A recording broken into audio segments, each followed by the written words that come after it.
good point. Here's how Griffith did it. So he looked for probability, but this has to be probability per unit length, right? All right, so once again, he started with probability equals I think, what did he say? Well, dt over t. The probability of the flash was dt over the period. All right, and so probability is this thing. All right, so probability per unit length is dt over period dx, a probability per unit length. All right, and so the period is the same thing that I had before. We have x final h equals 1/2 gt squared, so that t equals the square root of 2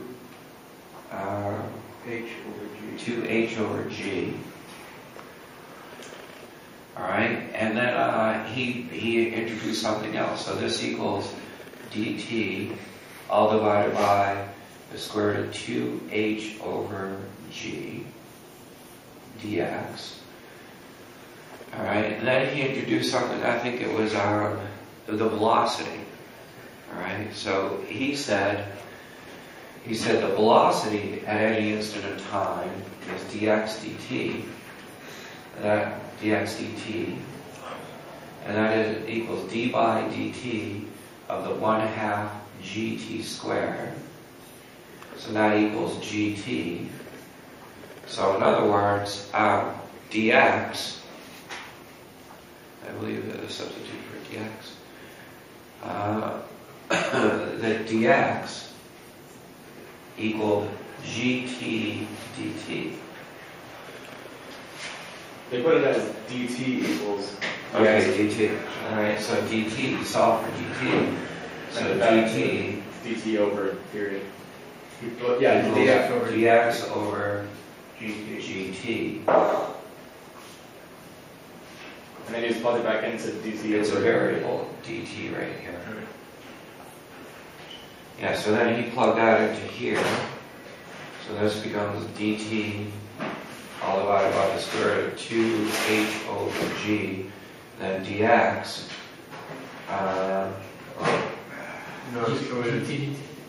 Yeah, dt is going to be dx over gt dx. Right, so you didn't plug the dx in when you put probability over unit length, you put dt over. Okay, now Stina, where was your problem? Wait, why is there another dx down right now? On the bottom, in the denominator, when you just drew. Right here? No, right here. Oh, it carries over, and then when he plugs dx, they cancel. When you plug it into the top. They ended up canceling. The notes I took from the book, it said, like it doesn't have the one in the denominator. Well, it starts off with probability. Ooh, I'm looking for it. Yeah, sure.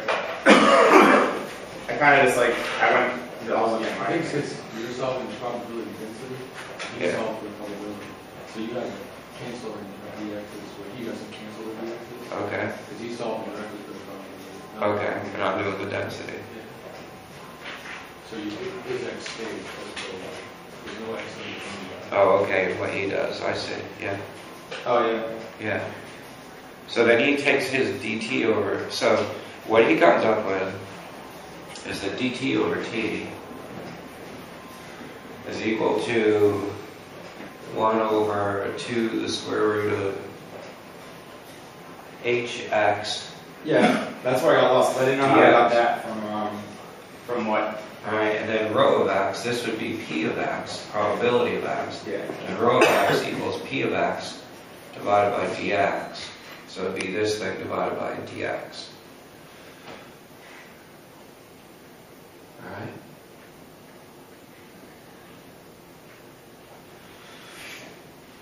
Okay, so let's see if we come out to be the same thing, or roughly the same thing.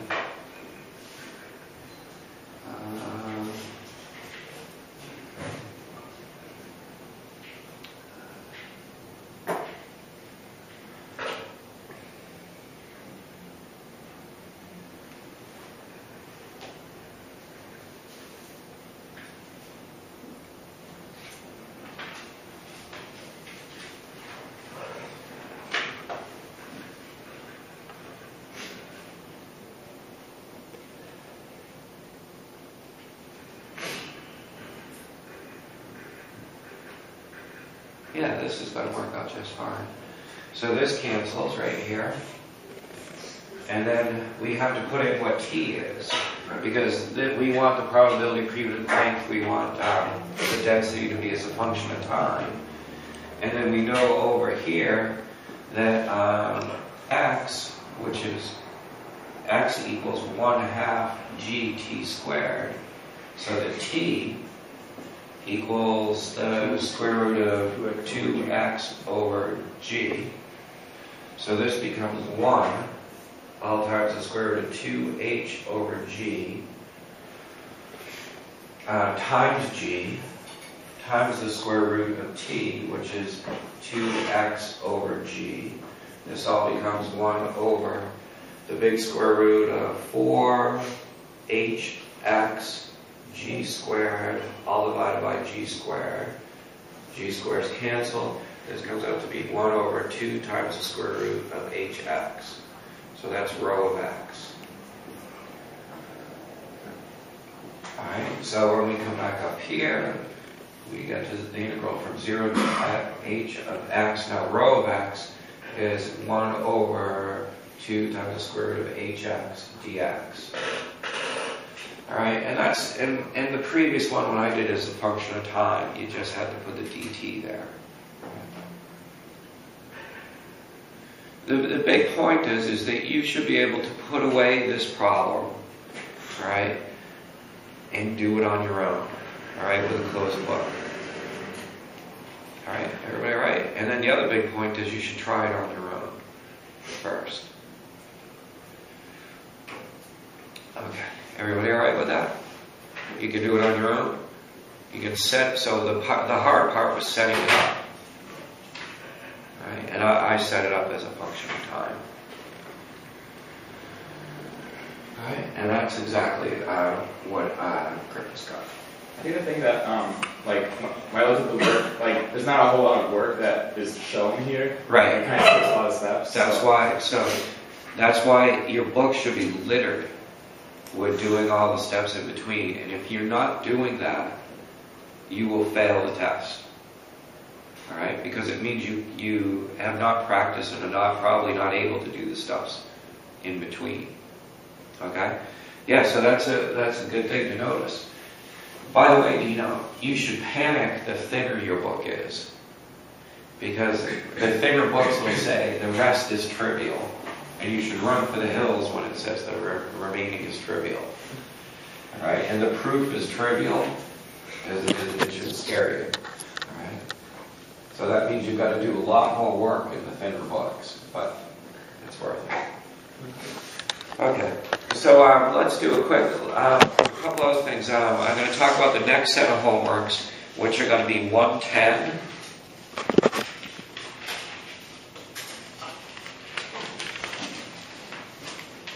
Sorry, 108 is the first one.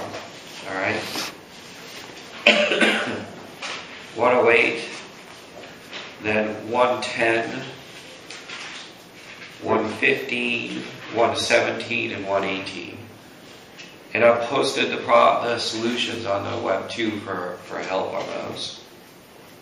Okay. But let's see. 8, 10, 15, 17, 18. Yeah. Yeah. When, like, do you want those? Well, so we're going to finish up this chapter today. So let's have it next Tuesday. Okay, a week from Tuesday.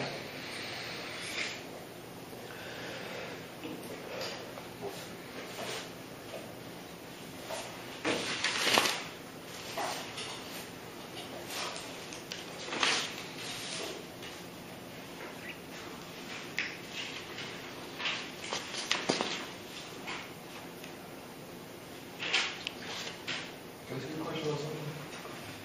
Yeah. On page 13, footnote 11, Yeah. I wouldn't know that. I don't know how he went to that. The very first sentence. Yeah. So here's the scoop. So that's what I was going to talk about next. Let's do this. Instead of me talking about the homework problems, I'm going to talk about, the text, and then I'll give some hints on the homework problems. Okay. So the very next thing we want to talk about is normalization. Okay.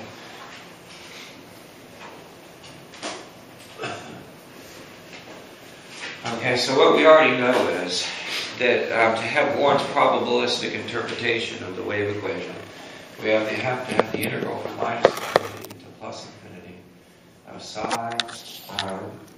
psi